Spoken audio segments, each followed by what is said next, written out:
আসসালামু আলাইকুম প্রিয় বন্ধুরা, রংধনু আর্ট অ্যান্ড ড্রয়িং চ্যানেলে আপনাদের স্বাগতম।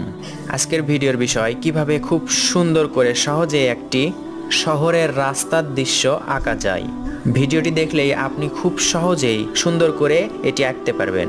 এই দৃশ্যটি আঁকতে আপনার দরকার একটি স্কেল এবং একটি পেন্সিল, সাথে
দিছি তার উপরে যাবে না।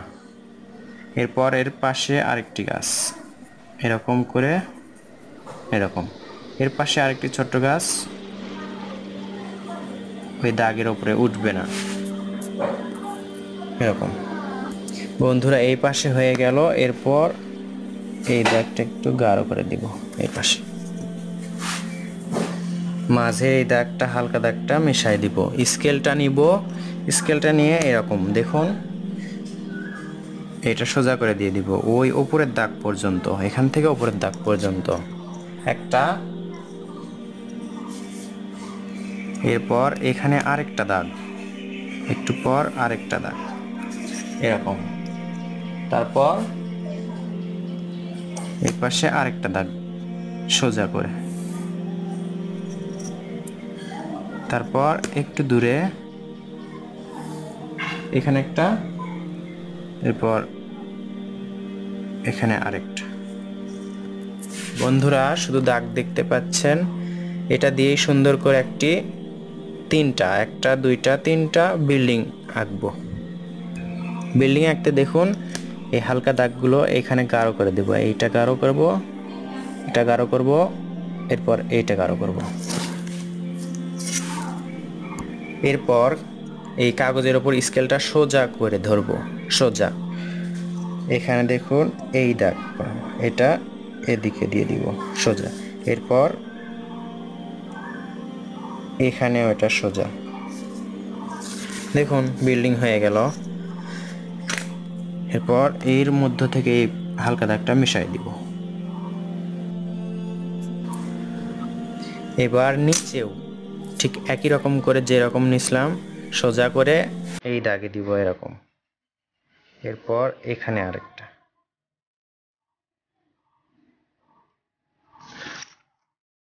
এই বিল্ডিং এ যখন জানলা দরজা দিব ঠিক তখনই বিল্ডিংটা পূর্ণতা আসবে, বিল্ডিং এর পূর্ণতা আসবে। বিল্ডিং এর উপরে এরকম একটা করব, তারপর এরকম, এরপর এটা সোজা।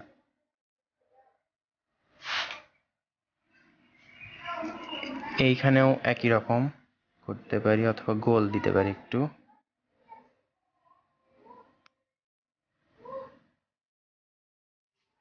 আবার এই পাশে এটা এরকম থাক।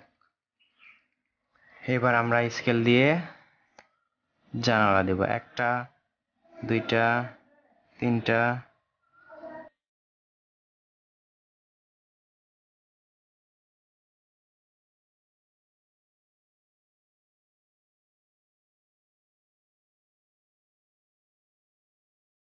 বন্ধুরা আমরা এঁকে ফেললাম। এখানে সুন্দর একটি রাস্তা, পাশে তিনটা বিল্ডিং এবং পাশে গাছ। এরপর দূরে আমরা সূর্য দিব এরকম করে, এবং সূর্যগুলো এরকম করে দিব।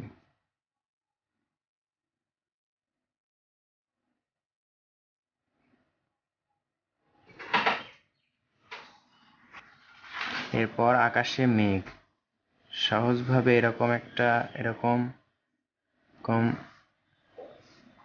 দেখুন এখান থেকে